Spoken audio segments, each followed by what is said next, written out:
Long before the Dragon Balls were ever gathered, before battles were decided and destinies sealed, there existed a quieter kind of story, the kind that begins with a single question: what if something had gone differently?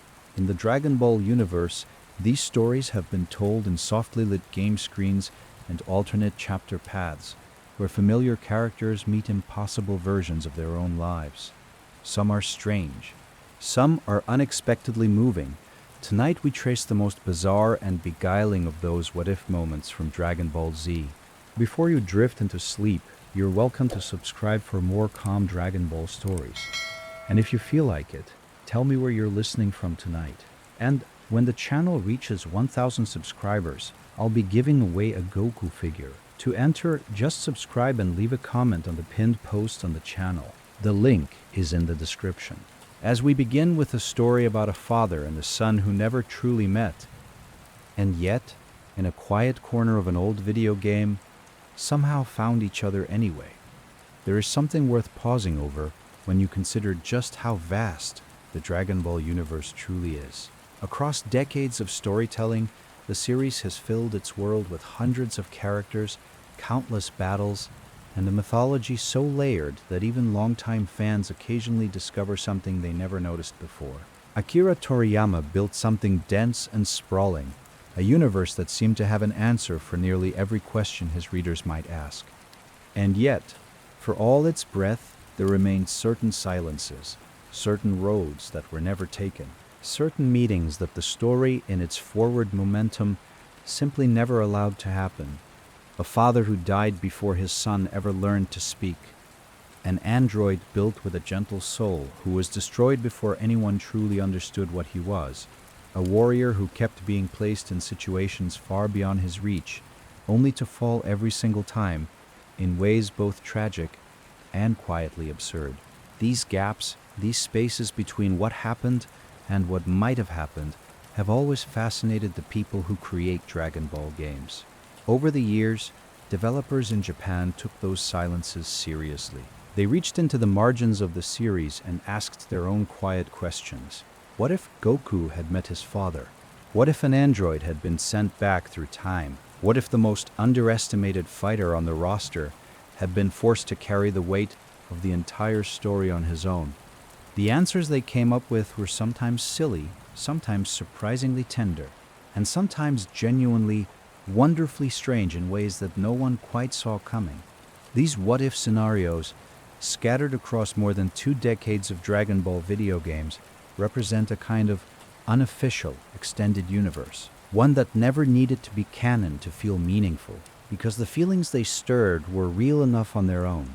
The games that carried these stories were often Japanese exclusives, titles that most Western fans only encountered through translations shared online or second-hand accounts passed down through fan communities.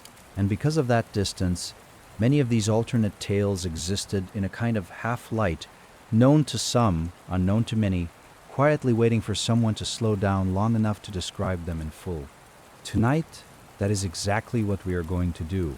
We are going to slow down, we are going to breathe, and we are going to walk through some of the most quietly remarkable what-if stories that Dragon Ball Z has ever produced, in any medium, in any format, official or otherwise. So let your shoulders drop, let your breathing find its own rhythm, and let the Dragon Ball universe open up one more time. Tonight, in all its strange and gentle possibility. The game was called Dragon Ball Z Ultimate Butoden, and it was released in Japan in the spring of 2011. It was a Nintendo DS title, modest in scope but ambitious in its storytelling ambitions, and it contained within it one of the most emotionally resonant what-if scenarios in the entire history of Dragon Ball gaming. The scenario did not announce itself with fanfare. It arrived quietly, like most genuinely moving things do, through the simple act of placing 2 characters in the same room and letting them be near each other. The setup required a kind of imagination that Dragon Ball games had always possessed in abundance. Goku was in the afterlife, that familiar in-between space that the series had visited many times before. The 4 Kais, those celestial overseers who monitored different quadrants of the universe, had decided to hold a tournament, But not a simple single combat tournament of the kind that Dragon Ball had always loved. This was something different. This was a tag team tournament, where fighters would be paired together and would have to find ways to work alongside partners they might not have chosen on their own. Goku was given the opportunity to find his own partner, and in the crowds of the afterlife, still unfamiliar with the full roster of souls who had passed through those celestial gates, he found someone who looked strangely, almost uncomfortably like him. The man was compact and intense, with sharp eyes and a quiet, watchful energy. He wore an armband. He carried himself with the kind of guarded confidence that comes from years of surviving things that should have killed you. Goku approached him simply, the way Goku approaches everything, without overthinking, without hesitation, and asked if he wanted to fight together. The man agreed. His name, though Goku did not yet know it, was Bardock. He was a low-class Saiyan warrior who had died years before, on the day that Frieza destroyed planet Vegeta, and he had carried a secret with him into the afterlife that he had never quite known how to put into words. The secret was simple and immense at the same time. The child he had sent away on a capsule ship, the infant Saiyan boy dispatched to a backwater planet called Earth, had grown up, had survived, had become something extraordinary, and was now standing right beside him, asking if they could be a team.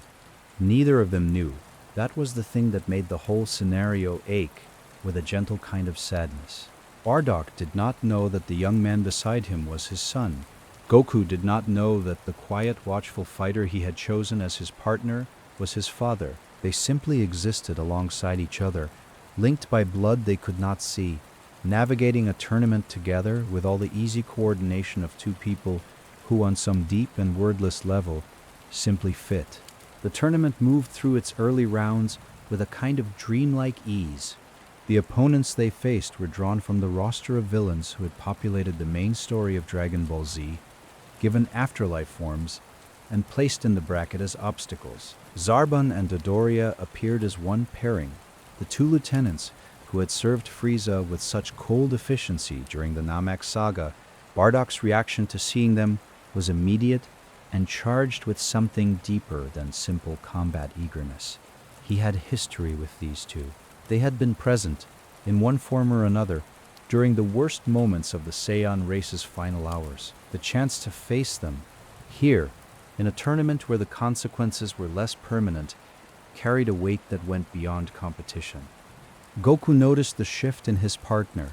He asked, in the open and curious way that he asked everything, whether Bardock knew them. Bardock's answer was brief and careful, the kind of answer that contains more than it reveals. He confirmed that yes, there was a history. He did not elaborate. They fought and they won because in this afterlife setting, the outcome was never truly in doubt for two fighters of their caliber. But the victory felt different for Bardock than it did for Goku. For Goku, it was a warm-up, an enjoyable challenge. For Bardock, it was something older and more complicated than that. The second round brought Frieza and Cell together as a paired team, which was the kind of pairing that only the Dragon Ball universe could produce without anyone raising an eyebrow. Two of the greatest villains in the series, sharing a corner of the Afterlife tournament bracket, with Frieza still carrying his grievances and Cell still carrying the collected DNA of everyone who had ever mattered. Frieza's reaction to seeing Goku was immediate and visible. The old fear was there, the deep cellular revulsion that Goku's presence always seemed to trigger in the tyrant. But alongside the fear was something else, a brittle sort of satisfaction, because here, in a tournament with no resurrection to undo the results, perhaps this time would be different. Cell's contribution to the dynamic was more philosophical. He had killed Goku once, during the Cell games, though he tended to gloss over the fact that Gohan had ended things shortly afterward. He noted this achievement with a kind of casual pride that suggested he had made peace with the larger context. Frieza, for his part, began to look at Bardock with a growing recognition. The face was familiar in ways that unsettled him, a Saiyan who had once challenged him, a warrior from a dead race who wore his defiance like armor, and standing beside him was the most powerful version of that same defiant bloodline. Before and after the details were fully assembled in Frieza's mind, the fight had already begun. Goku and Bardock stood back to back, and there was something in that image, two fighters from the same line standing together against the forces that had historically consumed them, that felt like the quiet resolution of something very old. They won, as was necessary, but the weight of who they were to each other hung over the whole encounter like weather. Before you drift into sleep, you're welcome to subscribe for more calm Dragon Ball stories. And if you feel like it, tell me where you're listening from tonight. The finals arrived with a specific kind of inevitability. The tournament, having eliminated all other pairings, had arrived at the most logical and most emotionally loaded possible conclusion. The two finalists were Goku and Bardock, the pair who had entered together, who had won together, who had stood back to back against enemies that meant something personal to at least one of them, now had to face each other in single combat, because that was how tournaments worked. And because Dragon Ball was, at its heart, always a story about what fighters do when they have nowhere left to run but forward. Goku was genuinely excited in the way that he was always genuinely excited about a good fight. He said, openly and warmly, that he had enjoyed fighting alongside Bardock more than he expected. There was something about the way the man moved, the way he read a situation, the way his instincts aligned almost perfectly with Goku's own, that had made the partnership feel natural in a way that Goku noticed without fully understanding. Now he wanted to see what Bardock was truly capable of. Now he wanted to show his own full power. Now he wanted to measure that strange, comfortable synchrony against something real. Bardock looked at him for a long moment before the fight began, and then, quietly, he said a name, not a surname, not a designation, not a tournament registration number. He said, Kakarot. He said the Saiyan birth name that only someone who had been present at the very beginning could possibly know. Goku stopped. The name hit him somewhere unexpected, somewhere that all his training and all his battles had never quite reached. His Saiyan name, the name he had been given before he ever arrived on Earth, before Grandpa Gohan ever found him in the capsule, before he learned what rice balls tasted like, or what stars looked like from a hillside in the mountains. How, Goku asked, does he know that name? Bardock looked at him with eyes that had calculated something, had arrived somewhere, had decided on a truth that he was willing to speak out loud, even if the full weight of it had not yet been formally acknowledged between them. He said simply that it was because it was his Saiyan name, that he was the one who had given it. And then he settled into his fighting stance because there was nothing left to say, and because some truths are too large to be held in conversation, and need instead to be carried into action. They fought. Goku won because the gap in their development was real, even if the bond between them was something the tournament bracket could not measure. But winning felt different this time. It felt smaller than usual, and also somehow larger, because Goku stood over a defeated fighter who had called him by the name his parents had given him, and the full shape of what that meant was still assembling itself slowly in the space between them. Afterward, Goku asked the only question left to ask. He asked why Bardock had called him Kakarot, and Bardock, with the particular quality of deflection that characterizes someone who is not yet ready to give a full answer, redirected the conversation. He asked instead why Goku was in the afterlife at all.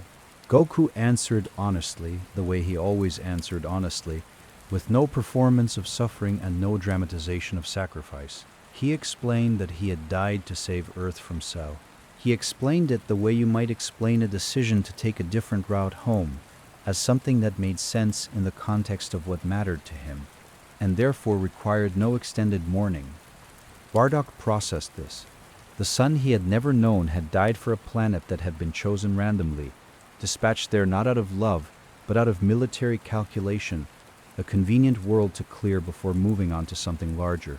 And in the process of being dispatched there, the son had become something that the original mission could never have anticipated. He had become the kind of person who died for strangers. He had become the kind of person who spoke about his own death with the casual ease of someone who had never stopped trusting the people around him. Bardock said nothing to contradict any of this. But there was something in his silence that had shifted, a quality to his stillness that was different from the guarded watchfulness he had carried through the early rounds of the tournament. When Goku mentioned Gohan, his own son, the boy who would carry on in his absence, the boy who had become strong enough to do what even Goku himself had not been able to do alone, Bardock smiled. It was a small smile, the kind that does not announce itself with wide movement, but arrives quietly at the corners of a face that has not smiled easily or often. It was the smile of someone who understood something they had not expected to understand. The legacy had passed. The thing that Bardock had never quite managed to give his son, the sense that a father could pass on something worth carrying, had traveled down a generation he never knew, into a grandson he had never met, through a son who had done everything right, without ever knowing where he came from. The circle was not complete in any way that the story could formally acknowledge, but it was there, and Bardock could see it, and the smile, small as it was, told you everything you needed to know about what that meant to him. What makes the Bardock and Goku story in Ultimate Butoden so quietly remarkable is not any single moment within it. It is the accumulation of restraint. The developers made a deliberate choice not to give the reunion the kind of dramatic revelation scene that the scenario seemed to be building toward. Goku never learns that Bardock is his father, not in the text of the What If, not in any explicit moment of tearful recognition. The story trusts its audience to hold the emotion without having it handed to them in a clean narrative package. This restraint is very specific to the Dragon Ball game tradition at its best. The games that handled what-if stories most effectively were always the ones that understood the difference between telling an emotional story and feeling like an emotional story. The Bardock and Goku scenario worked because it gave you all the pieces and then stayed quiet. It showed you the smile. It let you do the rest. There is a parallel running through the whole story that is worth pausing over in the stillness of tonight. Bardock's arc in the What If mirrors something that Goku himself has always been in the main series, a father whose relationship with his son is conducted at a distance, who expresses love through action rather than words, who trusts the people around him to carry forward what he cannot be present to carry himself. The story used Goku and Gohan's relationship as a kind of lens through which to view Bardock's own quiet reckoning with the father he had never been. And in doing so, it gave Bardock something the main series never quite managed to give him directly. It gave him peace. The moment Bardock smiles is the moment the whole scenario resolves, not with a battle, not with a revelation scene, but with a small private understanding that passes across the face of a man who spent most of his life moving too fast and fighting too hard to ever slow down long enough to feel it. He feels it here, in a tournament in the afterlife, surrounded by enemies he once feared and beside a son he never knew. He finally has a moment still enough to feel something good. You do not need the story to say it out loud.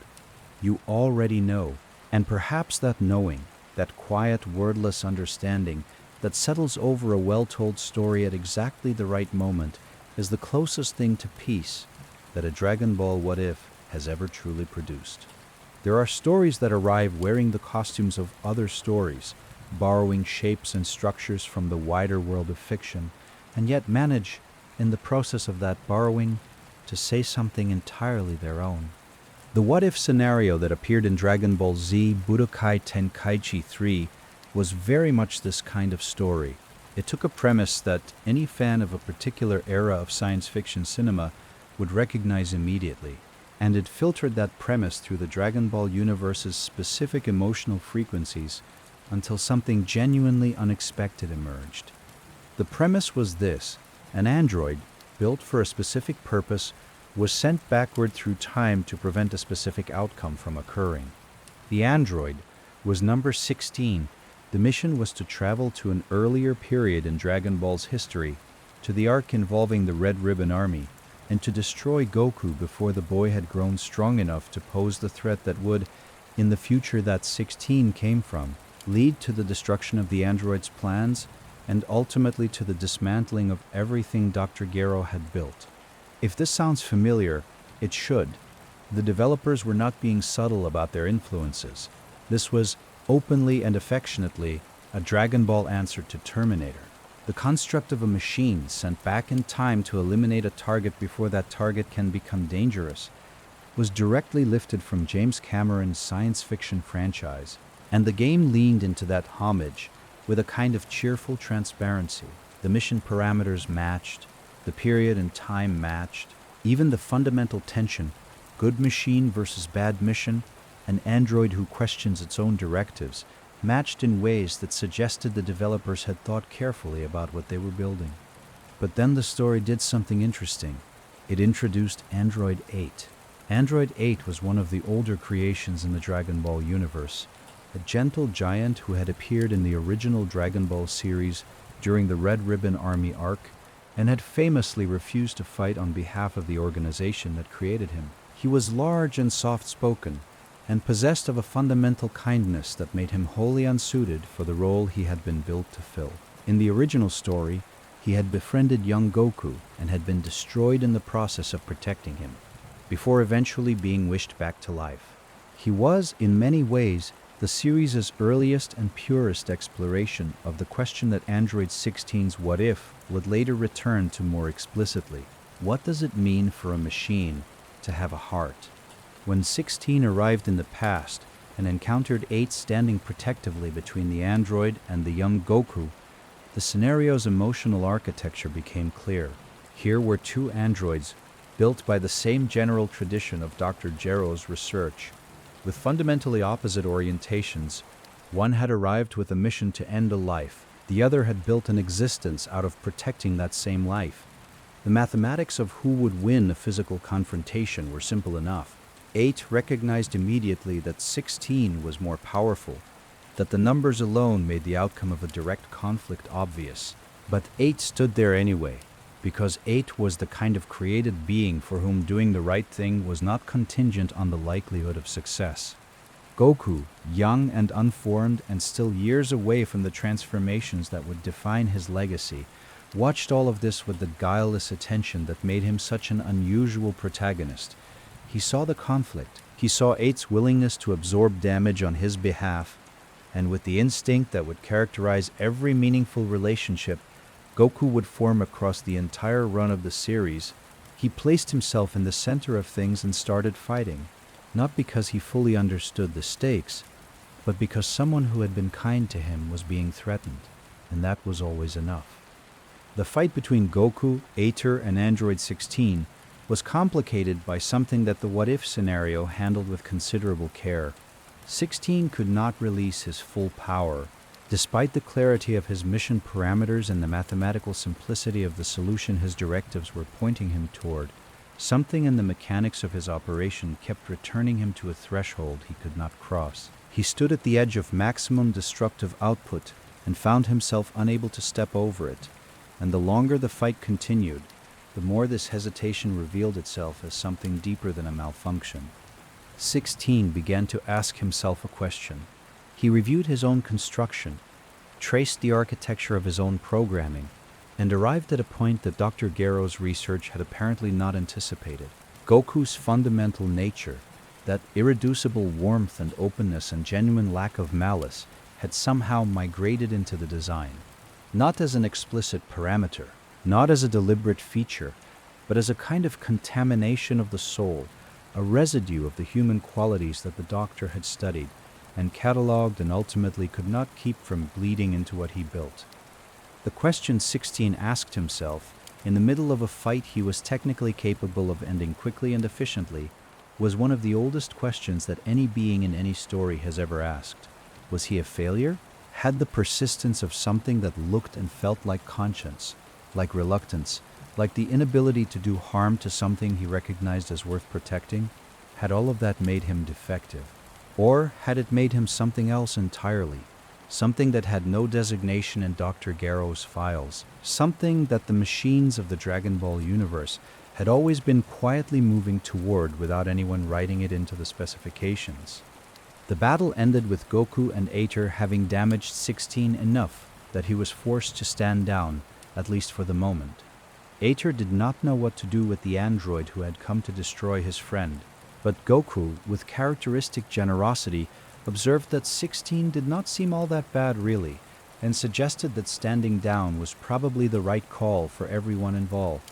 What 16 did with that generosity was the most quietly remarkable part of the whole scenario.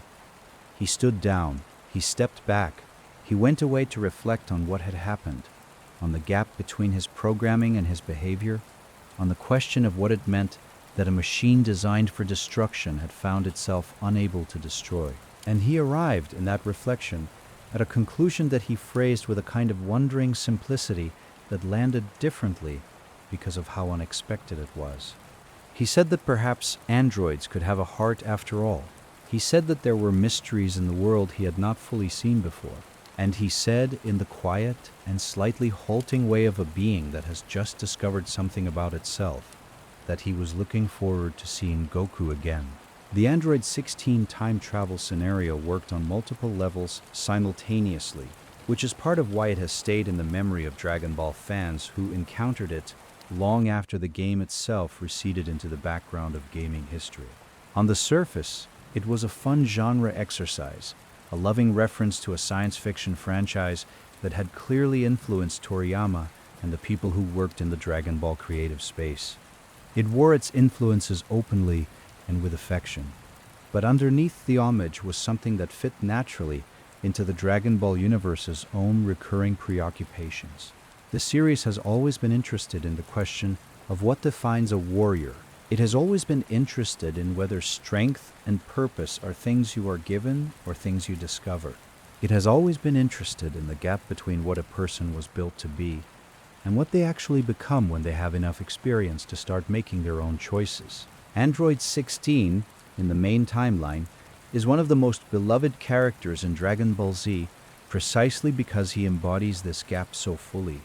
He was built to kill Goku. He ends up being the person who, with his final words before his destruction at the hands of Cell, gives Gohan the permission he needed to stop holding back his power and save the world. The character arc from designed assassin to accidental spiritual guide is one of the more remarkable quiet transformations in the series. And it happens without 16 ever changing his fundamental nature. He does not stop being gentle. He does not stop being direct. He does not stop caring deeply and practically about the natural world and the small lives within it. He simply turns out to be entirely wrong for the job he was made to do and entirely right for a different one that no one planned. The time travel What If understood this about 16. It used the conceit of the alternate timeline to ask the question that the main story had already answered implicitly, which is, what would happen if you took an android built for destruction and gave him enough room to encounter the people he was supposed to destroy? The answer, both in the main story and in the What If, was the same. He would recognize something in those people that his programming had not accounted for. He would find himself unable to complete the mission, and he would emerge from that inability not as a failed weapon, but as something quieter and stranger and more interesting than a weapon was ever designed to be. The line at the end of the What If, where 16 says that he is looking forward to seeing Goku again, is the gentlest possible way to summarize everything the scenario was doing. It is the line of a being who has, against all architectural odds, developed something like hope, and in the Dragon Ball universe, hope is not a small thing. It is the thing that the whole series runs on. It is worth pausing here, in the quiet of tonight, to consider the broader tradition that both of these stories belong to. The Dragon Ball video game series has a long and rich history of what-if scenarios, stretching back to some of the earliest games in the franchise and continuing through the most recent releases. These scenarios have existed in different forms across different titles, from full alternative story paths to single cutscenes that branch off from the main narrative, and they have always reflected something specific about the creative imagination of the developers who built them. The Budokai series, which ran through the early 2000s and was developed by Dimps, was particularly notable for its alternate path storytelling. Budokai 1 offered a series of what-if branches that arose naturally from the game's fighting structure. If you lost a match that the story required you to lose, or if you made different choices in the narrative decision points, the game would take you somewhere unexpected. Some of these branches were brief, just a cutscene or two that acknowledged the divergence before looping back to the main path. but others were more substantial, opening up entirely different versions of familiar events that stayed with players long after the credits rolled. The Budokai Tenkaichi series, developed by Spike, pushed this tradition further by designing specific what-if scenarios as deliberate features rather than accidental divergences. The team at Spike seemed genuinely invested in the question of what the Dragon Ball universe could become if you pulled on certain threads, and the results reflected that investment. The Android 16 time travel story was one of those deliberate features constructed from scratch rather than emerging from the structure of the main story path. And it showed the level of care that went into these alternate tales when they were given proper attention. What made the Tenkaichi series' approach to What If particularly valuable was the sense that the developers had actually sat with the main Dragon Ball story and thought carefully about its gaps. They identified characters who had been underserved by the main narrative. They noticed relationships that the story had gestured toward without fully developing. They saw the silences, the same silences that thoughtful fans had always noticed, and they used the freedom of the game format to fill those silences with something worth filling them with. The result was a library of alternate tales that existed in a particular creative space. Not quite canon, not quite fan fiction, but something in between. These stories had the official Dragon Ball voice actors behind them, the official character designs, the official music, the official visual language of the series. They existed within the Dragon Ball framework in every way except the most important one. They were not the story that Toriyama had planned, but they were stories that the world he built made possible, and in some cases, stories that the world he built seemed to be quietly asking for. The landscape of Dragon Ball gaming is wider and more varied than many people who came to the series through its most visible titles might realize. The games that received international releases, the Budokai games, the Tenkaichi series, the Xenoverse titles represented only a portion of the full picture.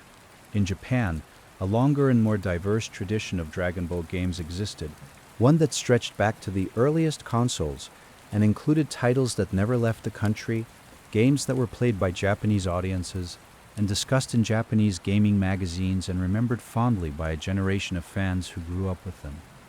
Dragon Ball Z Ultimate Butoden, the game that contained the Bardock and Goku reunion story, was part of this tradition. Released for the Nintendo DS, it was a fighter with a relatively modest international profile, but a storytelling ambition that exceeded its technical scope. The what-if scenarios it contained were crafted with genuine care, using the compact storytelling format that the DS allowed to create small, intimate narrative moments that larger console games sometimes struggled to achieve. The Bardock story is the most remembered of these, but it was not the only one. The Supersonic Warriors games, also Japanese-centric in their original release, offered a different approach to what-if storytelling.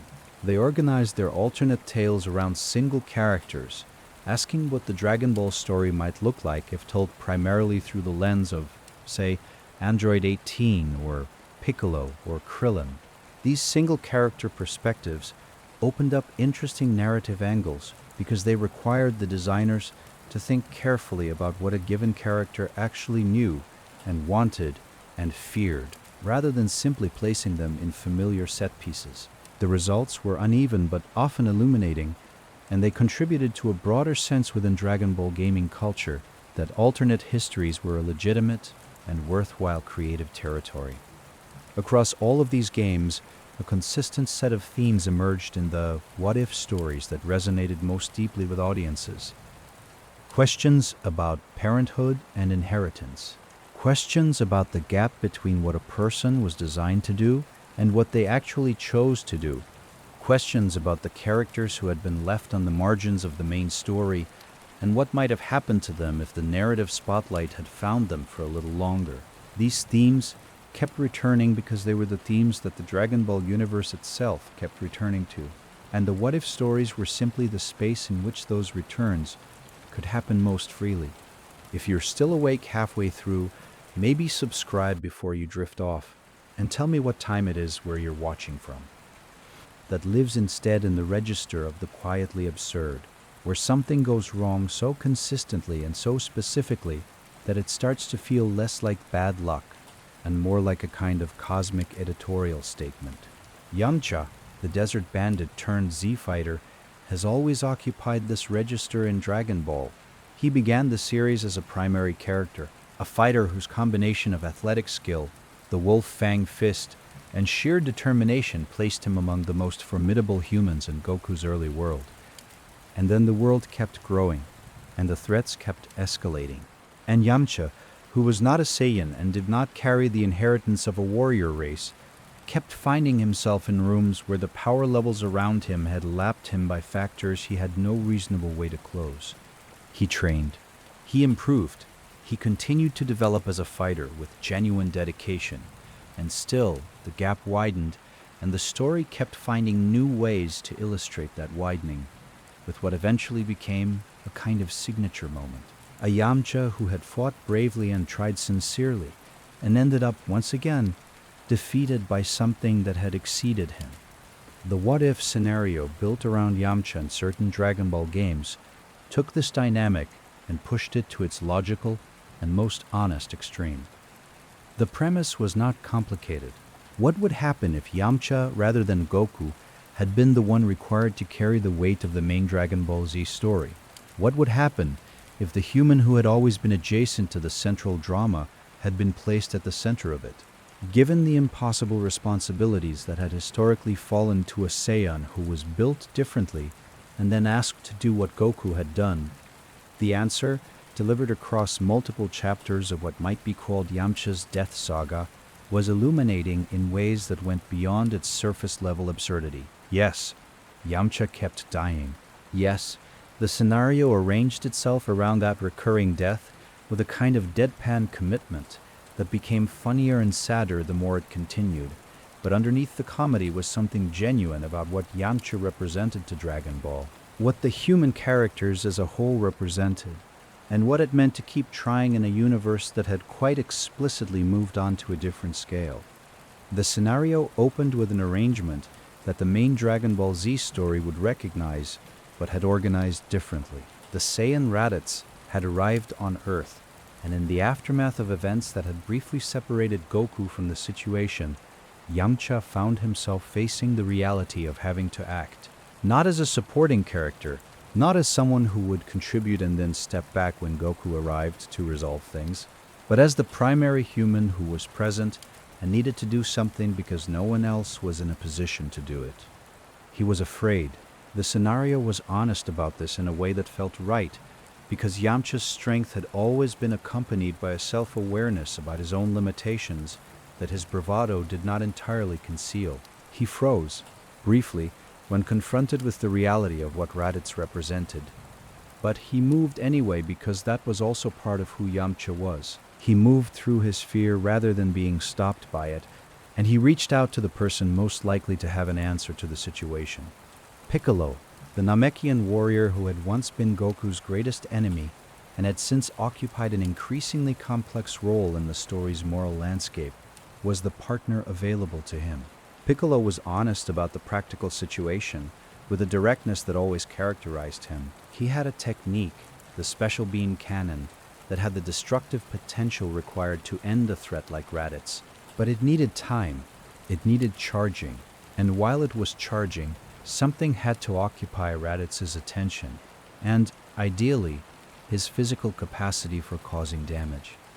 Yamcha understood what was being asked of him.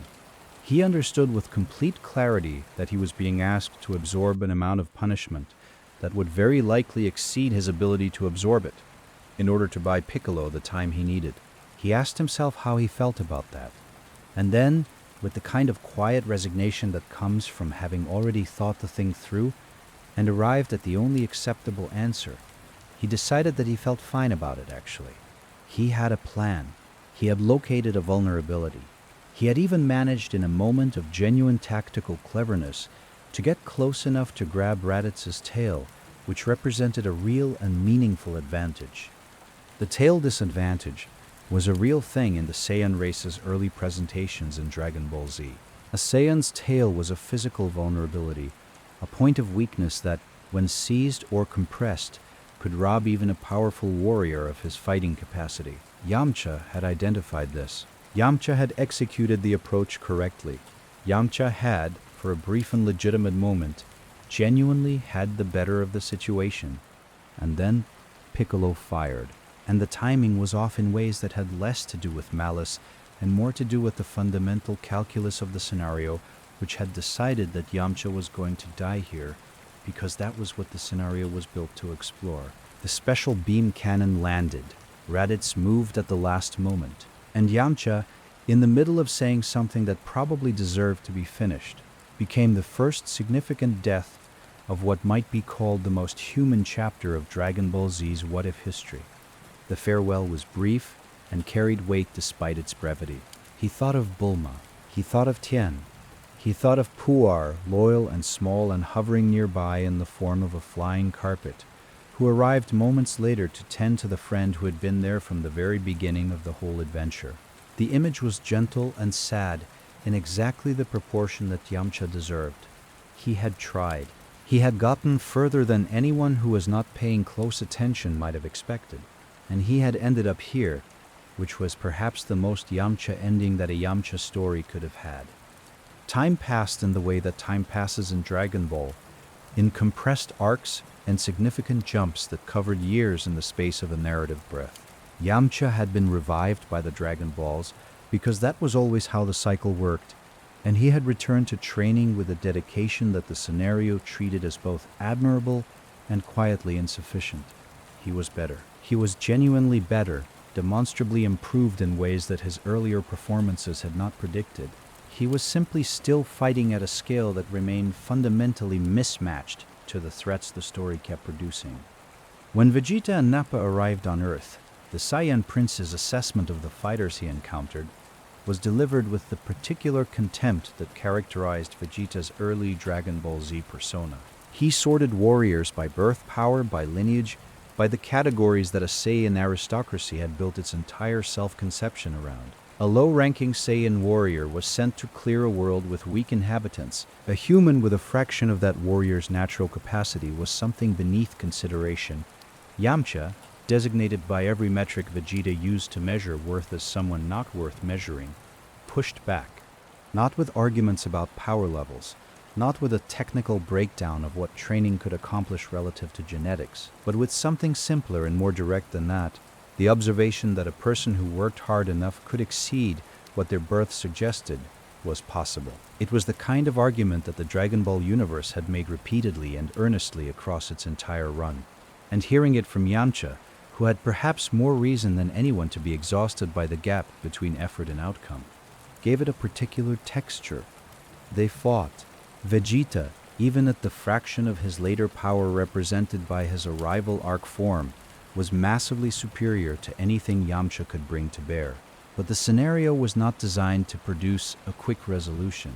It was designed to let Yamcha run as far as he could, to extract from the situation every last moment of genuine effort and tactical cleverness before the inevitable conclusion arrived. And Yamcha ran far. He pushed Vegeta in ways that the Saiyan Prince found genuinely humiliating, not because the combat gap had been closed, but because the audacity of a human putting any pressure on him at all was something his pride was not designed to accommodate. The Gallic gun arrived as it always did, with the particular energy signature of Vegeta's signature technique, blue-violet and overwhelming. Yamcha answered with a Kamehameha, because there was no better answer available to him, and the beam struggle that resulted was won by Vegeta's technique, as it had to be. The difference in output was too large to overcome with will alone. Yamcha fell a second time, in a fashion that the scenario handled with the same matter-of-fact quality it had brought to his first death, as if the story was by now on familiar enough terms with this outcome to present it without excessive ceremony. What made the second death emotionally interesting was not the death itself, but the response Yamcha had to the inevitability of it. He did not argue with the outcome. He did not demand to know why training had not been enough, why effort had not closed a gap that genetics had established. He simply acknowledged what had happened with a pragmatism that sat somewhere between acceptance and exhaustion, and moved through it. The scenario allowed him this dignity. It did not mock him for losing. It presented his defeat as the natural result of a genuine mismatch rather than a personal failing, which was, in its quiet way, the most respectful thing it could have done for him. The Dragon Balls led the remaining Z fighters to Namek in the way they always led to Namek, through a chain of events that the original story had established with care. The wish to revive the fallen was made, and Yamcha returned to the living for the second time, and the party made its way to a planet that had never been peaceful and was, by this point in the scenario, very much in the process of exploding in multiple different ways simultaneously. The wish that had brought Yamcha back had been spoken aloud in full view of Porunga, the great dragon of Namek. And in that moment of transaction, the Elder Gru's lifespan ran its course, and the access to Namek's Dragon Balls closed behind them, irreversibly. They had made their choice. They had brought back the person the story had decided was their priority. And now they stood on a planet with Frieza approaching, and the ground fracturing beneath them, and everything that had ever been stable about the situation becoming rapidly less so. Frieza arrived and found Krillin and an unfamiliar human, and the situation immediately felt wrong to the tyrant in ways he could not immediately place. A wish had been used on Porunga. For this human, Frieza's reaction to learning that the planet's wish-granting dragon had been expended on the resurrection of what appeared to him to be a completely unremarkable earthling was not merely contempt. It was the particular incandescent fury of someone whose plans have been derailed by something they consider beneath consideration. The fact that Yamcha existed, that he was standing here on Namek, that a wish had been used for him, offended Frieza at a level that went beyond tactical inconvenience into something almost personal. What followed was the kind of fight that the scenario had always been building toward, which is to say, a fight that Yamcha was going to lose, but that he was going to approach with everything he had for as long as he could manage it. He engaged Frieza. He pushed the tyrant in ways that surprised and then enraged his opponent, not because the power difference was small, but because Yamcha was simply, stubbornly, not lying down on schedule. Frieza had not reached his final form for this particular encounter, which the scenario acknowledged with a kind of dry self-awareness, as if even the writers of the What If understood that certain matchups required certain limits to remain coherent. The fight ended as it had to end. Yamcha fell for the third time in a moment that the scenario allowed to be both absurd and genuinely moving, which is perhaps the most difficult emotional balance to achieve in any story, and which the Yamcha What If managed with more grace than might have been expected. His last thoughts, as they had been in his first death, were not about the battle. They were about the people, about Puar specifically, that small loyal companion who had been part of his life from the very beginning of Dragon Ball's entire run, who had been by his side through more disasters and recoveries and fresh starts than either of them had probably planned for. He thought of Puar, and then he was gone. What the Yamcha Death Saga was doing across all three of its chapters was something more complex than simply putting a beloved character through repeated suffering for comedic effect. It was examining what it meant to be a certain kind of person in a certain kind of story. It was asking what it looked like to try sincerely again and again in conditions that did not favor you, without ever quite achieving the outcome you were reaching for. It was exploring the specific dignity of that attempt, the thing that keeps a person getting up and trying again, even when the evidence suggests that the gap between them and their goal may be permanent. Yamcha never saved the day. He never overcame the power differential and became the hero of the arc he had been placed in.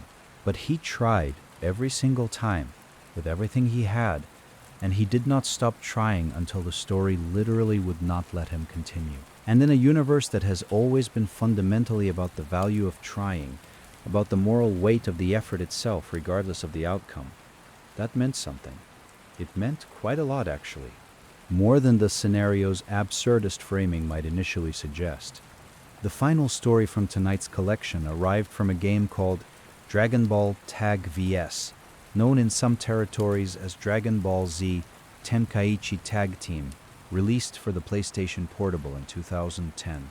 It was a tag team fighting game that allowed players to choose their combat partners from a roster drawn from across Dragon Ball history, and in doing so, it created the mechanical possibility of certain combinations that the story had never contemplated. What happened when you pulled one of those unusual threads was something that the game's designers had prepared for with more thoughtfulness than anyone might have anticipated. The story began in a familiar way. Nappa and Vegeta had arrived on Earth, and the Saibaman had been planted in the ground and were rising to fight the gathered Z warriors. This was a scene that every Dragon Ball Z fan knew well. The Saibamen were a consistent and somewhat grim element of the Saiyan arrival arc. Creatures grown from seeds and used as disposable weapons, aggressive and obedient in equal measure. They were not meant to be characters, they were meant to be obstacles, but the game offered you a choice. When Gohan and Piccolo stood facing the Saibaman threat, the game asked you who Gohan's partner would be. You could choose from the assembled Z warriors, and if you chose, with whatever combination of curiosity and mischief prompts any good what-if experiment, to have Gohan partner with a Saibaman, something unexpected happened. One of the creatures turned on the others, not violently, not dramatically, but with a kind of sudden, confused refusal that played out in the creature's behavior before any of the other combatants fully understood what they were watching. The other Saibamen reacted with immediate hostility. They called it a traitor. They growled and postured in the way that creatures who have never operated outside a collective understanding of purpose tend to react when one of their number breaks formation. The creature that had broken formation did not respond to their accusation. It stood where it stood. It had made its choice, insofar as it had ever been capable of making choices, and it appeared to be committed. Gohan watched all of this with a child's open confusion. He did not speak Saibaman, did not have any framework for interpreting what he was seeing beyond the basic perceptual fact that one of the enemy creatures had moved to his side, rather than against him. He accepted this, because Gohan had always been the kind of person who responded to unexpected kindness with curiosity rather than suspicion, and together they turned to face what was in front of them. What was in front of them, eventually, was Nappa, the massive Saiyan who had always been Vegeta's enforcer, the instrument of so much destruction during the arrival arc, represented a threat that was entirely disproportionate to what a small child and a creature grown from a seed could reasonably be expected to overcome.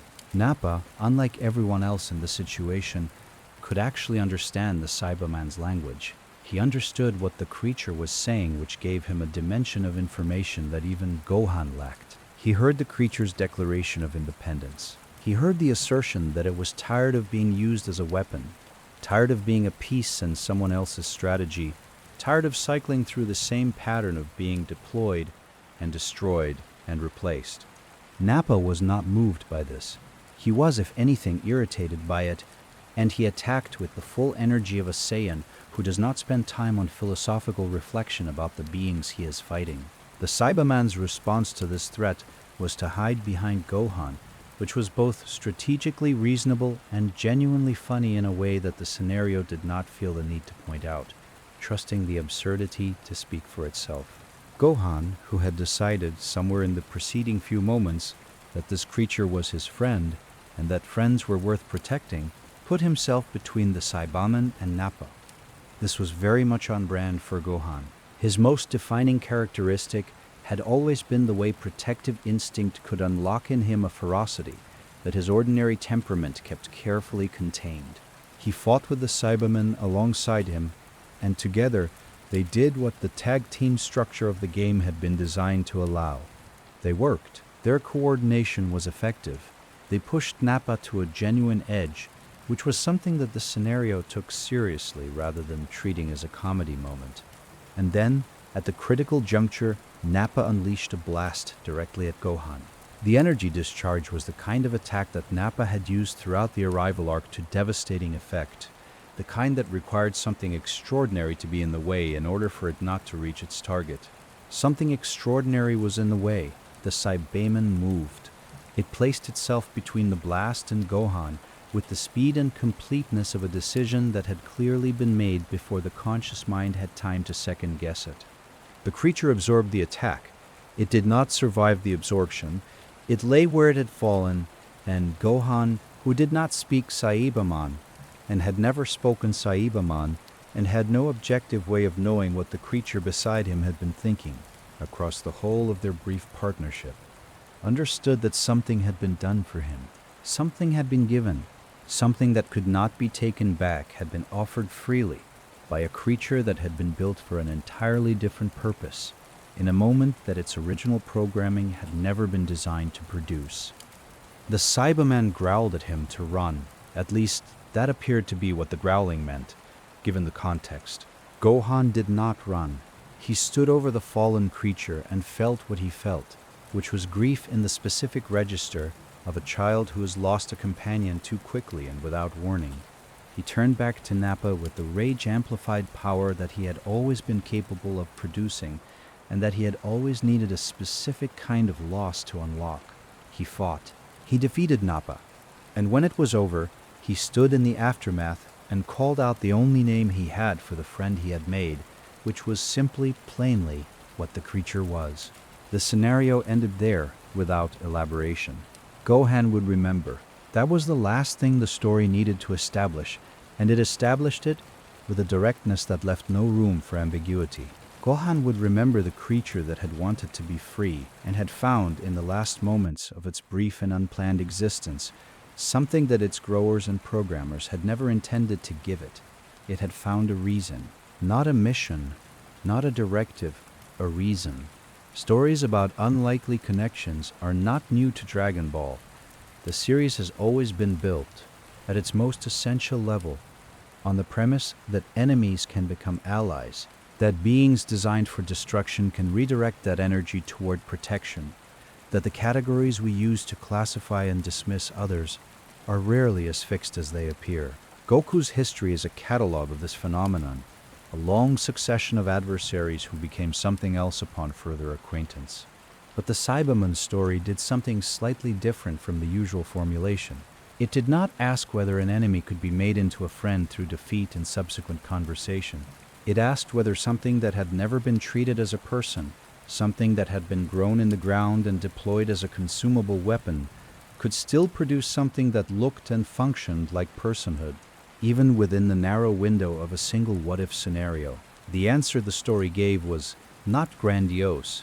It did not make speeches about the nature of consciousness or the definition of freedom.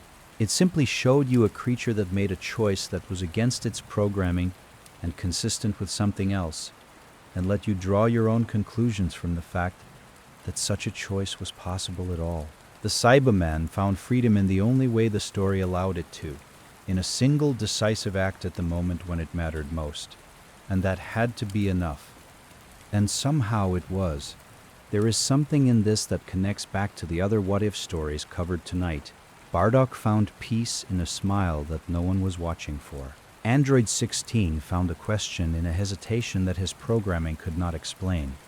Yamcha found dignity in the act of trying again, even when the evidence for trying was thin. And the Saibaman found freedom in a moment that cost it everything and gave it the only thing it had ever reached for, the chance to act on its own behalf, rather than someone else's.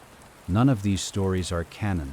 None of them happened in the main Dragon Ball Z timeline, but they happened in the spaces that the Dragon Ball universe leaves open, in the silences between the major events, in the corners where characters who never got enough attention could, in the right game and the right what-if scenario, finally have a moment to themselves.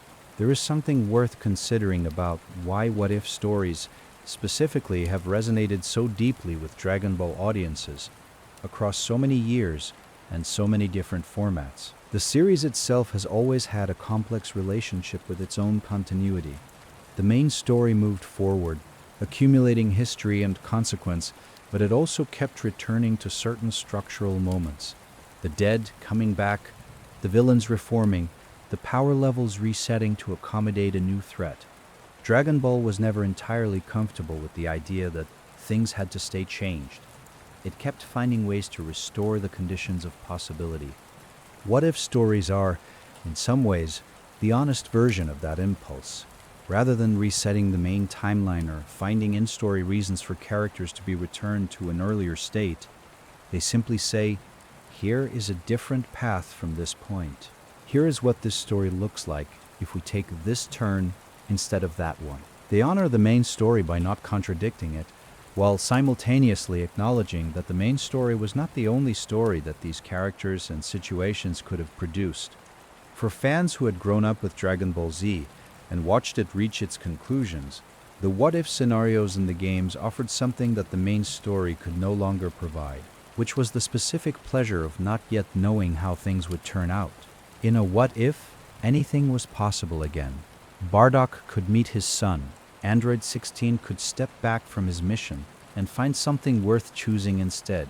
Yamcha could fight one more time in a story built around him rather than around the more powerful beings who surrounded him. The Saibaman could make a friend.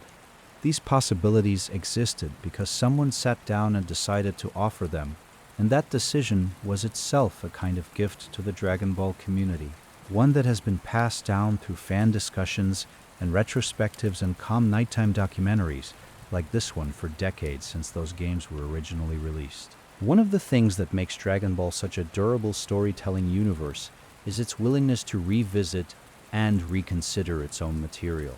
Later entries in the series have sometimes taken premises that were first explored in video game what-if scenarios and developed them in the official canon, not always in the same direction or with the same outcomes, but with the sense that those informal experiments had been part of a larger ongoing conversation that the franchise was having with itself. The expansion of Bardock's story in later Dragon Ball media, including the Dragon Ball Minus manga chapter and the Dragon Ball Super Broly film, drew on a general fan interest in Goku's parents that the original series had always left largely unexplored. The games that put Bardock and Goku in the same space before the official canon got around to it were participating in that interest, were feeding it and being fed by it, were part of a conversation that ran in both directions between the creators and the audience. The question of android consciousness, explored so tenderly in the 16 time travel story, was something that Dragon Ball Super would continue to engage with in its own way, through characters like Android 17, who, in Dragon Ball Super, was given an expanded characterization that leaned directly into the question of what a created warrior does with freedom when freedom becomes available. The what-if scenario had been asking the right questions. It was simply asking them in a space that did not have the official stamp of the main timeline. This is the nature of these stories, and perhaps the most useful way to hold them. They are not canon, but they are not nothing. They are the places where the Dragon Ball universe practices its questions before the main story is ready to answer them, where fans and developers alike work out what they believe about the characters they have come to care about, in the gentle experimental space of the alternate path. They are, in their own small way, how Dragon Ball Z is a series with a large cast and a relatively narrow focus when it comes to the distribution of narrative attention. The main story concentrated its emotional and developmental weight on a specific group of characters, primarily Goku, Gohan, Vegeta, and the major villains, while the rest of the roster existed in a more supporting capacity, contributing to battles and storylines, but rarely receiving the extended individual attention that the central figures enjoyed. This is not a criticism of the main story.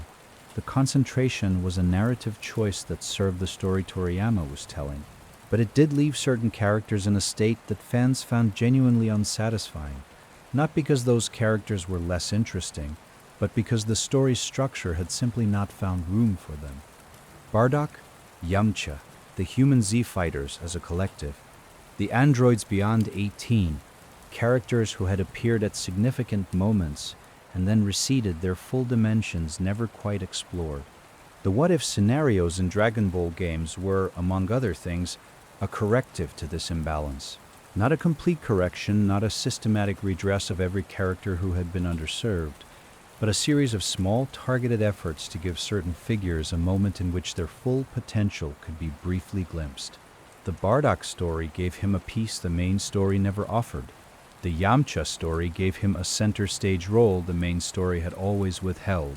The Saibaman story, perhaps most radically, gave a being that the main story had treated as furniture enough of an interior life to make you feel something when it was gone. These gifts were small by the scale of the larger story, but in the specific moment of encounter with them, they were not small at all. They were the things that stayed with people. They were the scenes that fans remembered years and decades later, not because they had the production value of a major theatrical release, but because they had the emotional precision of a story that knew exactly what it was trying to do and did it with care. There is a particular quality that the best Dragon Ball What If stories share that is worth trying to name before tonight's journey through them concludes. It is not exactly warmth, though warmth is present. It is not exactly sadness, though sadness runs through most of them. It is not quite humor, though several of them have an absurdist edge that lands somewhere between comedy and elegy. The quality is something closer to tenderness, a tenderness toward the characters and their limitations, toward the gaps in their histories, toward the things they never got to say or do or experience within the main story's moving frame. The developers who built these scenarios were, at their best, acting as advocates for the characters they were working with. They were saying, on behalf of a Saiyan warrior who died before his son knew his face, that the story did not have to end where the story ended. They were saying, on behalf of an android who could not complete his mission and could not explain why, that the inability to destroy is not a malfunction but something else, something worth pausing over and trying to understand. They were saying, on behalf of a human who kept being placed in conditions he was not built to survive, that the trying was worth something regardless of the outcome. And on behalf of a creature that had never been meant to have an interior life, they were saying that interior lives have a way of developing in spite of what was intended, and that the development, when it happens, is always worth witnessing. These are not complex philosophical claims. They are the kinds of claims that the best storytelling in any medium makes quietly, through the accumulation of specific detail and patient observation, without ever stepping outside the story to announce them. The Dragon Ball What If scenarios that achieved this level of craft did it within the narrow constraints of a video game format, in cutscenes that were brief and sometimes technically limited, using tools that were far less sophisticated than anything available to major film or television production. And they worked anyway, because the human qualities they were in service of do not require sophisticated tools. They require only attention and care and the willingness to slow down long enough to ask what a given character might be feeling, and to take that question seriously, and to stay with the answer until it becomes something a player or viewer or listener can genuinely feel. There is a particular comfort in stories that have no stakes in the conventional sense.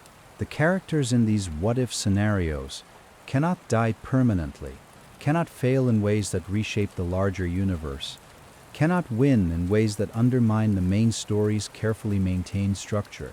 They exist in a protected space where the emotional reality of what happens to them is real, but the consequences exist only within the boundaries of the scenario itself. This protection is part of what makes what-if stories feel restful in a way that the main story's high-stakes progression cannot quite replicate. When you watch Goku and Gohan face a transformed Cell in the main arc, the tension is real because the outcome matters for the world and for the character's continued existence within it. When you watch Goku and Bardock stand back-to-back against Frieza and Cell in an afterlife tournament, the tension is softer because you know, on some level, that nothing here will be permanently lost. The story can afford to be generous. It can afford to let things resolve well, or interestingly, or beautifully, without the narrative machine's usual requirement for sacrifice. Bardock gets to smile, 16 gets to wonder, Yamcha gets to try, repeatedly, without that trying being in service of anything except the exploration of what his trying looks like and what it feels like to witness it. The Saibaman gets its moment of freedom, brief and complete, without the universe demanding any particular accounting for what it cost. These are small gifts, all of them, but small gifts, given with care at the right moment, to characters who have been waiting for them, have a weight that their size does not predict. The Dragon Ball universe has always known this. It is built on the premise that small, ordinary things, a capsule ship sent toward a random planet, a boy raised by an old man on a mountain, A class of fighter treated as disposable, who turns out not to be, can become the foundation of something that exceeds every expectation. The what-if stories are part of that foundation too, laid quietly in the margins of the official record, written in the gaps between chapters and the spaces between battles, offering their small and genuine gifts to anyone patient enough to receive them. There are characters in Dragon Ball who exist at a particular intersection of potential and limitation, and few characters embody that intersection more completely than Krillin. He is, depending on which metric you apply, simultaneously the most powerful pure human fighter in Dragon Ball history and a perpetual underdog in the larger context of the series' escalating scale. He trained harder and more consistently than nearly anyone around him, achieved levels of power that would have been unimaginable at the series' beginning, and yet found himself repeatedly outpaced by the rate at which the universe kept producing threats beyond his ceiling. The what-if scenario built around Krillin in Dragon Ball Z Ultimate Butoden approached this tension from an unexpected angle. What if Krillin had broken through, not through a Saiyan transformation, not through alien heritage or divine intervention, but through the sheer accumulated force of a human body pushed far enough past its natural limits to arrive somewhere extraordinary? The scenario imagined a version of Krillin who had found a path of enhancement that was specific to human physiology, a form that was his and no one else's, built from the same foundational training that had defined his entire career but carried to a conclusion that the main story had never allowed. The form that resulted was striking precisely because of its contrast with the transformations that surrounded it in the Dragon Ball universe. When a Saiyan transformed, the process was dramatic and elemental, hair rising and changing color, an energy signature that could be felt from enormous distances, a visual transformation that announced itself to anyone watching with unmistakable clarity. When Krillin transformed in this what-if scenario, the change was subtler, not invisible but different in quality, the kind of change that suggested an interior reorganization rather than an exterior explosion, as if the transformation was happening at a level deeper than what could be easily measured by the standard metrics. What the scenario did with this power was noteworthy. It did not give Krillin an opponent appropriate to his normal power range and simply let him fight harder. It placed him in confrontations that had historically been determined by beings far above him and allowed the expanded Krillin to find purchase in those confrontations, to apply force at angles and in magnitudes that the standard version of the character could not have reached. The Destructo Disc, Krillin's signature technique, became something different in this context. It had always been a weapon of precision and cleverness, a tool suited to a fighter who could not overpower his opponents and therefore needed to outmaneuver them. In the what if, that precision remained but the scale shifted, and the combination of Krillin's tactical intelligence with an expanded physical capacity produced results that were genuinely interesting to witness. There is something poignant about what-if scenarios built around human fighters in Dragon Ball, because they require you to sit with the question of what the main story's choices cost those characters. Krillin, Yamcha, Tien, Chiaotzu, these were fighters who had been present from the beginning, who had contributed meaningfully and consistently, and who had been left increasingly behind by a story that kept introducing new scales of power beyond their reach. The what-if scenarios that imagined different outcomes for them were not arguing that the main story should have gone differently. They were simply acknowledging the human weight of the path that was taken and offering a brief, gentle glimpse at the road not traveled. Krillin's expanded form is one of the most concise of those glimpses. It asks what it would have meant for the human fighters of Dragon Ball Z to have a ceiling that was not fixed, to have access to the same kind of transformative breakthrough that the Saiyans had found at key moments in the story's progression.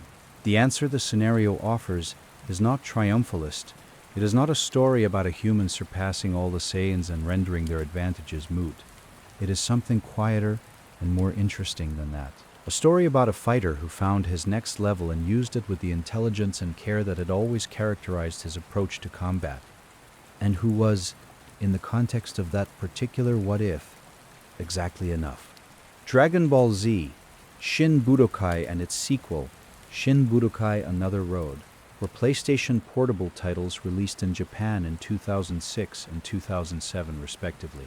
They were developed by Arc System Works, the studio better known for the Guilty Gear and BlazBlue fighting game franchises, and they brought to the Dragon Ball fighting game format a distinct narrative sensibility that reflected the particular interests of their development team. Shin Budokai dealt primarily with the return of Janemba, the villain from the Dragon Ball Z film Fusion Reborn, and while the film had established the basic parameters of who Janemba was and what he represented, the game expanded the encounters and complications around that threat in ways that the film, bounded by its theatrical runtime, had not been able to explore. The result was a story that felt like an extended meditation on the themes of the original film, given room to breathe in a format that could afford more time with its characters. Shin Budokai Another Road went further, and in doing so produced some of the most emotionally resonant what-if scenarios in Dragon Ball gaming history. Its central premise was built around Future Trunks, the time-traveling son of Vegeta and Bulma, who had appeared in the Android and Cell arcs of Dragon Ball Z, and had since held a special place in fan affection. Future Trunks was, in his original story, a character who carried loss with a particular weight. He came from a timeline where the Z fighters had largely fallen, where Android 18 and 17 had devastated the world with casual efficiency, where the future was a wasteland of destroyed cities and desperate survivors. He had grown up in that world, trained under that world's version of Gohan until Gohan 2 was gone, and had carried all of that grief into the past in order to try to prevent it from happening somewhere else. Another Road asked what would happen if the villain threat of that future timeline was not the androids but something else. Specifically, it imagined a version of Future Trunks' timeline where Majin Buu had been awakened, where the pink, elastic, infinitely adaptive entity that had caused so much devastation in the main Dragon Ball Z arc was now running loose in the future that Trunks called home. The scenario placed Future Trunks at the center of a crisis that he did not have the resources or the allies to resolve through the methods that the main timeline had used. The main timeline's solution to Majin Buu involved a series of increasingly drastic measures, the use of the Potara fusion earrings to create Vegito, the discovery of the giant spirit bomb technique, the contribution of every living soul on Earth, the unique properties of Gohan's ultimate form as developed under Old Kai's guidance.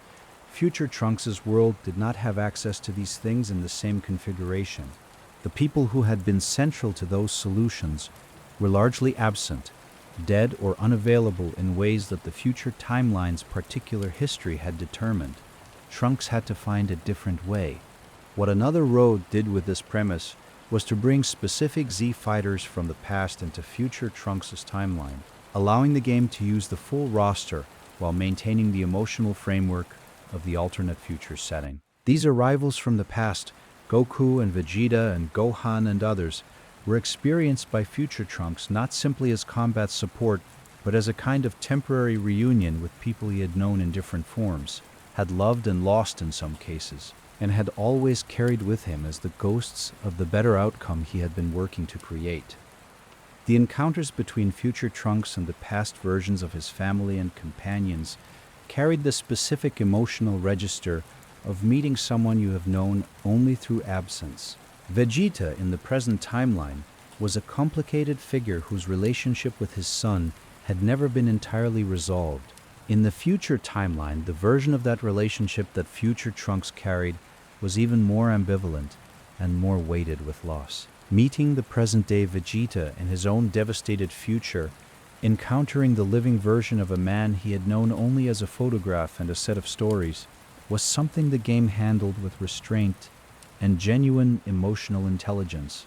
The scenario around Gohan was perhaps the most affecting of all of these reunions.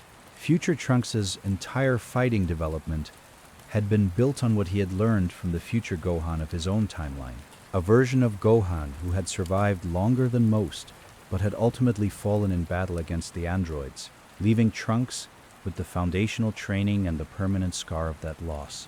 Meeting the present-day Gohan, the version who had continued to develop and grow and achieve things that future Gohan had never reached, was a complicated experience, There was pride in it, and something like grief, and something like hope, the recognition that the potential he had always sensed in the man who had trained him had, in at least one timeline, been fully realized. Another road built these emotional textures into a game that was also simultaneously a Dragon Ball Z fighting experience with all the energy and combat spectacle that entailed. The balance was not always perfect, but when it worked with a sincerity that distinguished it from many of the what-if scenarios in the broader gaming library. It was asking real questions about what future Trunks felt, what he needed, what meeting these people meant to him, and it was asking them with the genuine curiosity of creators who cared about the answers. The Budokai series, which comprised 3 main numbered titles and several related games, established the template that much of later Dragon Ball gaming would follow. Developed by Dimps and published by Bandai, the first Budokai game arrived in 2002 and introduced Western audiences to a Dragon Ball gaming experience with higher production values and a more narrative-focused approach than many of its predecessors. The voice acting, the cutscenes, the dramatic presentation of key moments from Dragon Ball Z's history, all of these elements gave the Budokai series a quality of adaptation that felt different from earlier Dragon Ball games. But it was the alternate paths, the branching moments in the story mode, that arose when the game's mechanics produced outcomes different from the main narrative, that gave the Budokai series its particular character in the what-if conversation. These branches were not always designed with the same intentionality as the dedicated what-if scenarios in the Tenkaichi series, but they were more plentiful, and they created a kind of constant background hum of possibility that ran through the entire story mode. In Budokai 1, the branching moments were most visible during the Cell Games arc. The Cell Games were, in the main Dragon Ball Z story, a watershed moment built around the specific properties of Gohan's power, the way it exceeded Cell's expectations in a moment of terrible protective rage. The Budokai story mode acknowledged this arc, but also allowed for divergences. If the player moved through the story mode in ways that deviated from the expected sequence, if certain fights were lost or won differently from the canonical outcome, the story would shift onto a different track and produce outcomes that the main story had not planned for.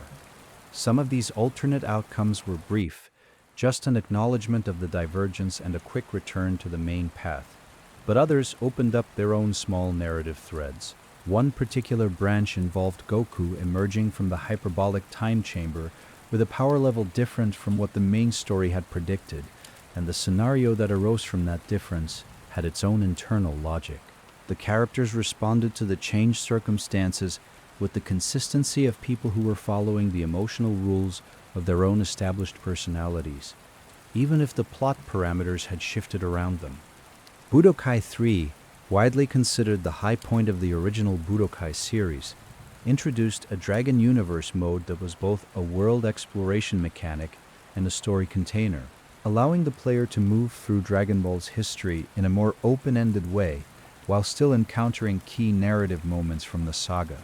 The Dragon Universe mode produced its own category of what-if encounters, because the open-ended structure meant that characters and events could be encountered in orders and combinations that the strict chronology of the main story had prevented. Vegeta in Budokai 3 was a particular beneficiary of this expanded space. The character's arc in Dragon Ball Z had always been defined by its resistance to simplicity, its refusal to land in any one emotional register for long. Vegeta moved between pride and shame, between competition and affection, between the self he had been constructed to be and the self he was quietly becoming. Across the full run of the series, the Budokai 3 Dragon Universe mode, by giving the player space to explore Vegeta's relationships and history at a pace that the main story had never provided, illuminated aspects of the character that the forward momentum of the original narrative had kept somewhat compressed. In particular, the encounters between Vegeta and Goku in the Dragon Universe mode had a quality of sustained attention that the main story could only approximate through the cumulative effect of dozens of scenes across years of episodes. The mode gave you time to sit with the dynamic, to feel the specific texture of a rivalry that was also, unmistakably, something more complicated than competition. Vegeta and Goku in the Dragon Universe mode had conversations that the main story had gestured toward without ever quite having, and those conversations, scripted and performed within the Dragon Ball production framework, felt like genuine additions to the characters' emotional histories rather than mere padding.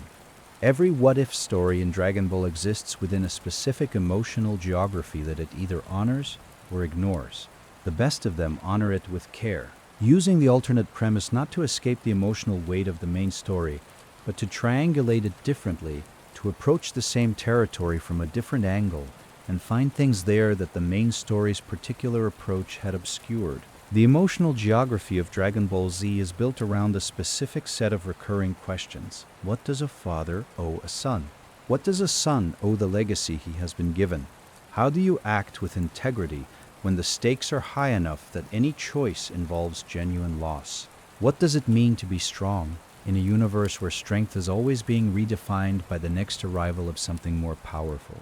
And what does it mean to care for someone you might not survive in a story where the people you care for keep being placed in harm's way?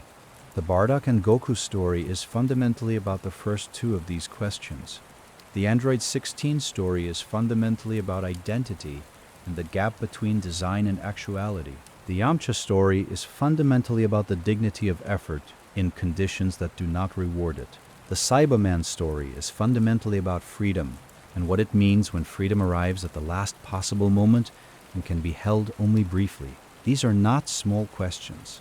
They are the questions that Dragon Ball has always been asking, in its own register and at its own scale, across every saga and every arc since the series began. The what-if scenarios are valuable not because they answer those questions more definitively than the main story does, but because they come at them from angles that the main story could not afford to take. And in doing so, they expand the emotional landscape rather than simply duplicating it. The format of the video game What If is particularly well suited to this kind of expansion. A game asks you to participate in its story in ways that a film or television series cannot. You are not merely observing the outcome. You are, to some degree, producing it.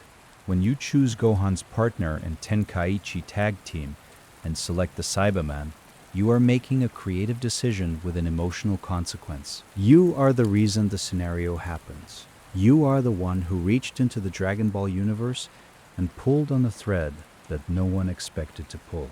And that participation gives the story a different quality of resonance than it would have if you had simply watched it happen. The people who created these what-if scenarios worked within specific constraints that shaped their creative choices in ways worth acknowledging. The development teams for Dragon Ball games were working under license, which meant they had access to the official assets and voice talent of the Dragon Ball production, but also had to operate within boundaries set by the franchise's owners. They could not introduce entirely new major characters. They could not produce content that contradicted the established canon in ways that the rights holders would consider damaging. They had to work within the sandbox. Within that sandbox, however, there was considerable room. The restrictions that governed what could and could not be changed about the main story did not prevent the development teams from exploring the emotional potential of the characters they had been given. They could not give Bardock and Goku a formal reunion in the main timeline, but they could place them in a tournament together in the afterlife, and they could let the story find its own way to a resolution that honored both of them without violating anything that the main timeline had established.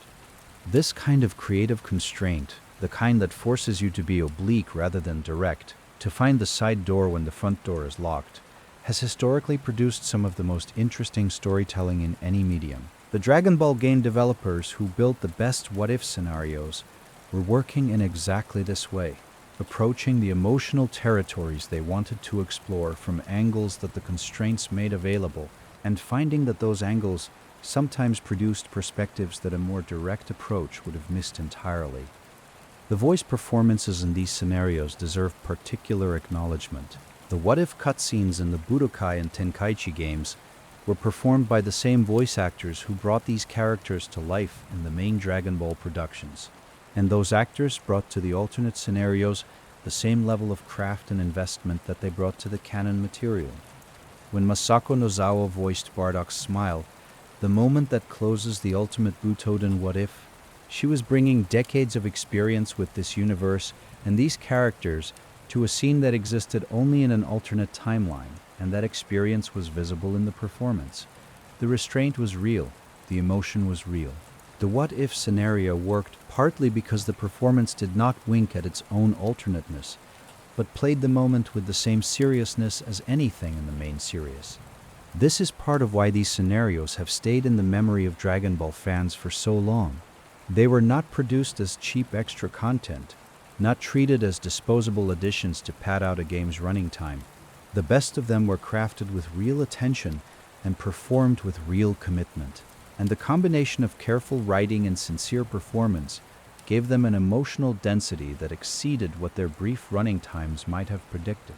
It would be incomplete to discuss the Dragon Ball What If tradition without pausing to consider the creative context that made it possible. Akira Toriyama, the mangaka who created Dragon Ball in 1984 and continued to shape it across 4 decades of additional work, had a specific creative temperament that informed everything about how the franchise operated.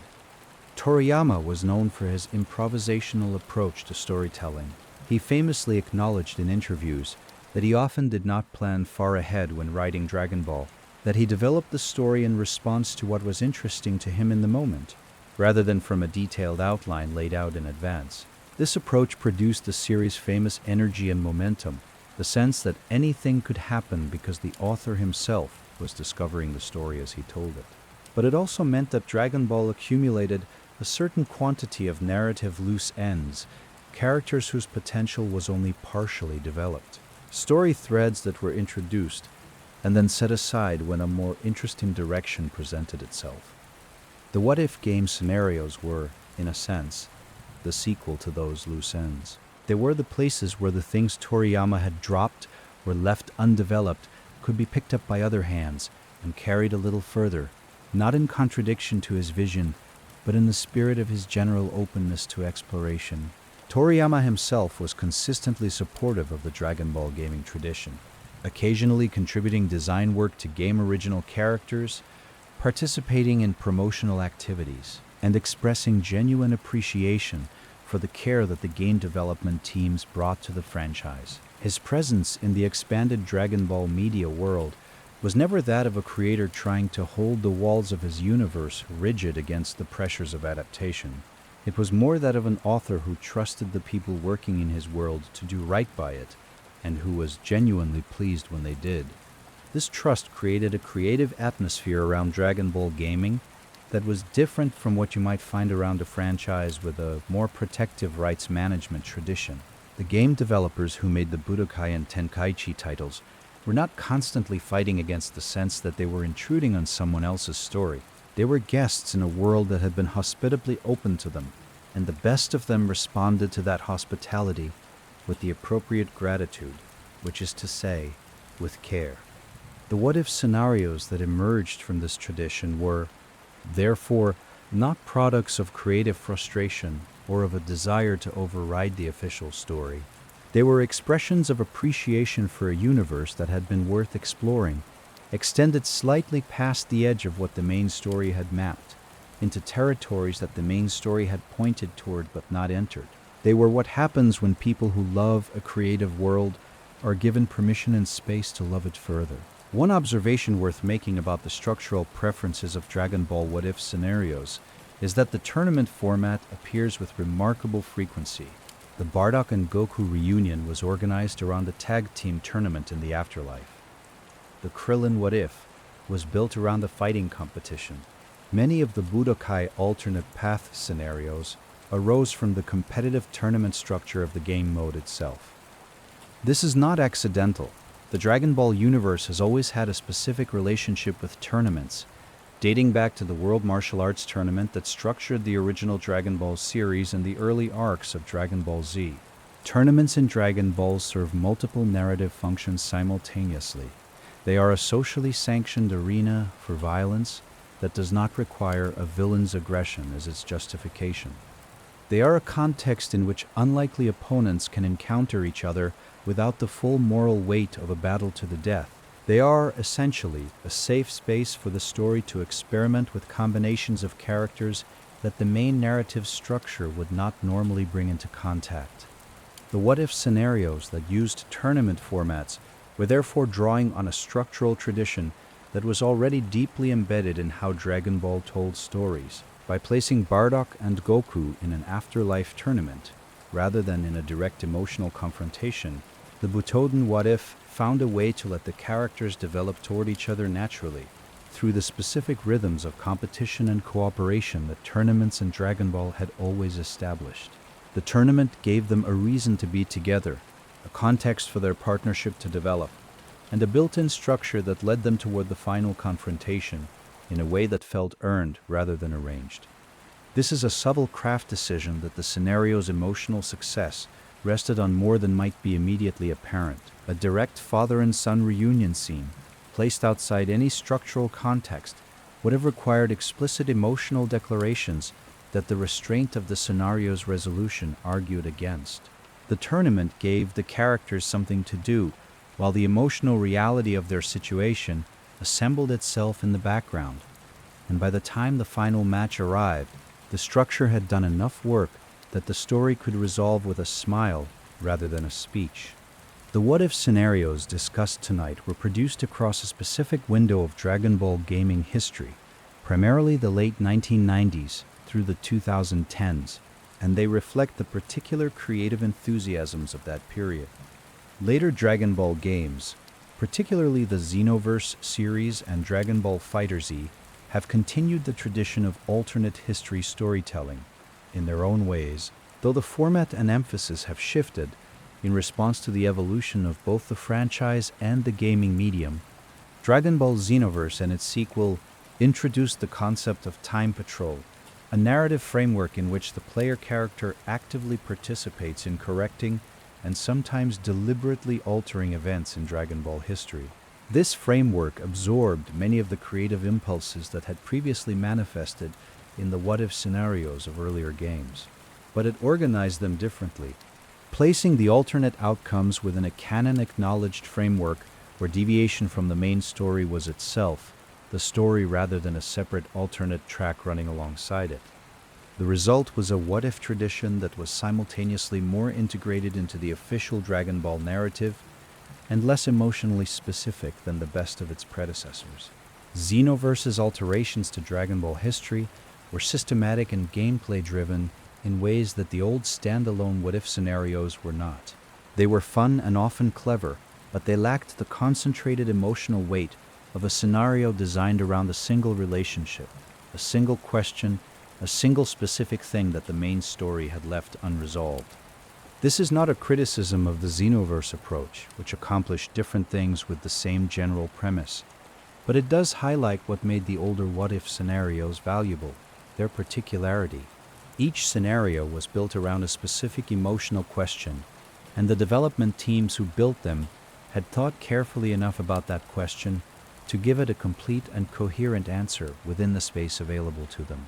The Bardock and Goku story was not trying to do everything at once. It was trying to do one thing, to give a father and a son a moment of recognition that the main story had denied them, and it did that one thing with everything it had. Specialization of this kind is harder to achieve in a systemic what-if framework than in an individually designed scenario, which is why the later, more systemic approaches to Dragon Ball alternate history have been unable to fully replicate the emotional impact of the older targeted scenarios, even as they have succeeded in creating their own kinds of value. The tournament in the afterlife remains the tournament in the afterlife. The smile at the end remains the smile at the end. These things are specific enough and true enough that no amount of systemic expansion can absorb them. There is a particular group of Dragon Ball characters who have always existed most fully in the spaces between the main story's panels, in the margins and the gaps, available for interpretation precisely because the main story left their interiors relatively unexamined. Android 16 is perhaps the most prominent of these. His presence in the Cell arc is significant and emotionally impactful, but it is also relatively brief, and the interiority that the Shin Budokai and Tenkaichi what-ifs assigned to him built on a foundation that the main story had sketched rather than fully elaborated. Bardock is another. His original presentation in the Dragon Ball Z television special, the Bardock special produced in 1990, established the basic parameters of his character, but left an enormous amount undeveloped. The special was focused on his encounter with Frieza and his death, and it used those events to contextualize Goku's Saiyan heritage and destiny. But Bardock, as a person, as a father, as someone with an interior life that extended beyond his role in the events surrounding Planet Vegeta's destruction, was left largely to the imagination. The what-if scenarios that took up these characters were, in the most direct sense, acts of imagination carried out by professional creators within the Dragon Ball framework.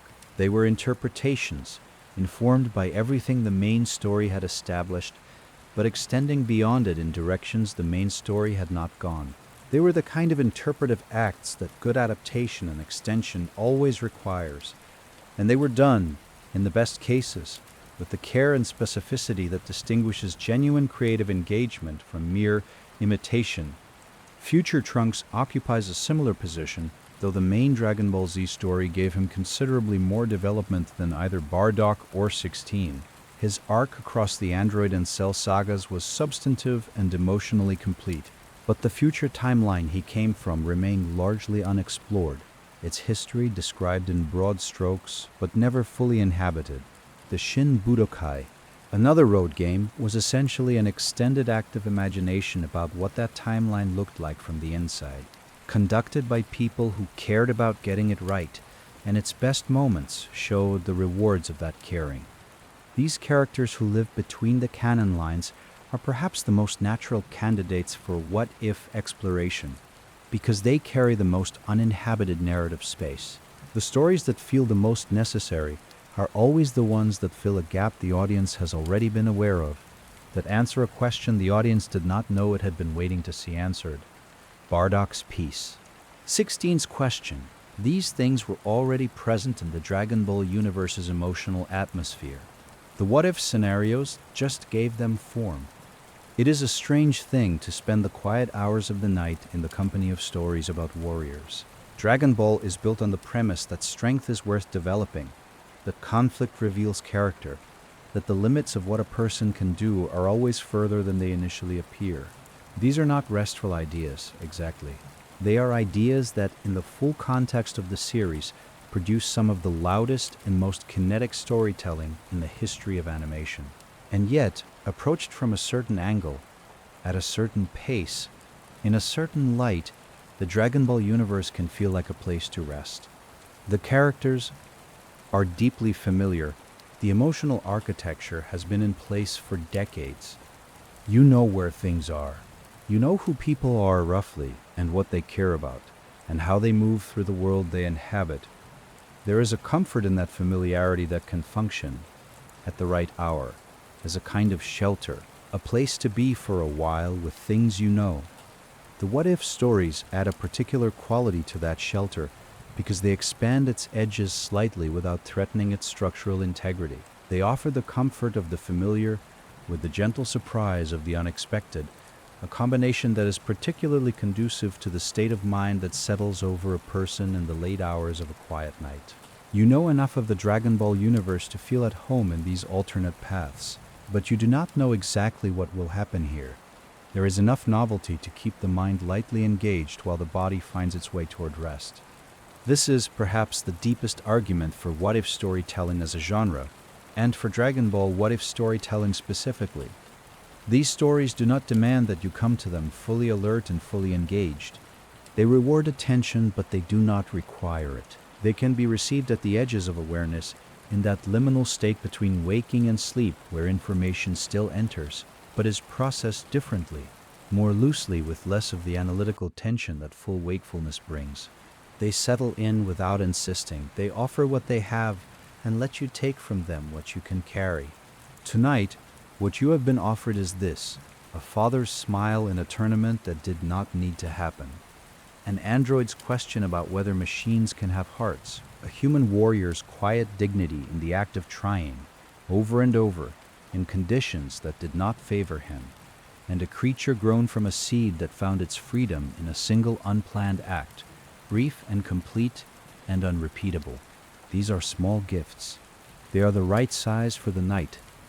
The Dragon Ball universe is enormous. It has been growing for more than 4 decades, spreading across manga volumes and animated series and feature films and video games and merchandise and cultural conversations that have taken place in dozens of languages across nearly every country on Earth. It has contained multitudes. It has produced both the most straightforward action stories imaginable and the most unexpectedly moving explorations of parenthood and loss and the cost of power and the meaning of a life lived in service of protecting others. The what-if stories sit at one particular edge of all of this. They are not the center. They are not the main event. They are the quiet corners of a large and noisy universe where the characters who needed a moment finally got one, where the questions that the main story raised but could not stop to answer were given enough space to breathe. When you lie in the stillness of tonight and let the Dragon Ball universe drift through the edges of your awareness, these are some of the shapes it can take. A tournament in the afterlife where a father smiled at the son he almost recognized. An android standing in the space between its mission and its heart, finding that the heart was larger. A human warrior falling and rising and falling again, with a dignity that the number of his defeats could not diminish. A creature grown from a seed, finding in a single unplanned moment the freedom that its whole brief existence had been quietly moving toward. These are the stories that live in the margins. The ones that did not have to be told, and were told anyway because someone cared enough to ask what was in the space between the panels, and to stay long enough with a question to find something worth offering. They are yours now, if you would like them. Quiet and strange and gently true. Part of a universe that keeps finding new ways to be tender with the things it has built, even in the corners where no one was necessarily looking. Let them settle as you close your eyes. Let the tournament hall in the afterlife go dark. Let the android set down his question for the night. Let the human who tried everything rest, finally in the quiet knowledge that trying was always the point. Let the small creature that found freedom curl into that freedom and stay there. There is more to this universe than any single telling can hold. But tonight, these corners were enough. These stories were enough. The strange and beautiful what-ifs of Dragon Ball Z offered up in the gentlest possible register, at exactly the right hour, to exactly the right listener. Sleep well. The Dragon Balls will still be there in the morning. Thanks for drifting through these Dragon Ball stories with me tonight. If you're ready for more, there's another calm video waiting just to the left. Let it guide you deeper into rest. You might fall asleep to something new.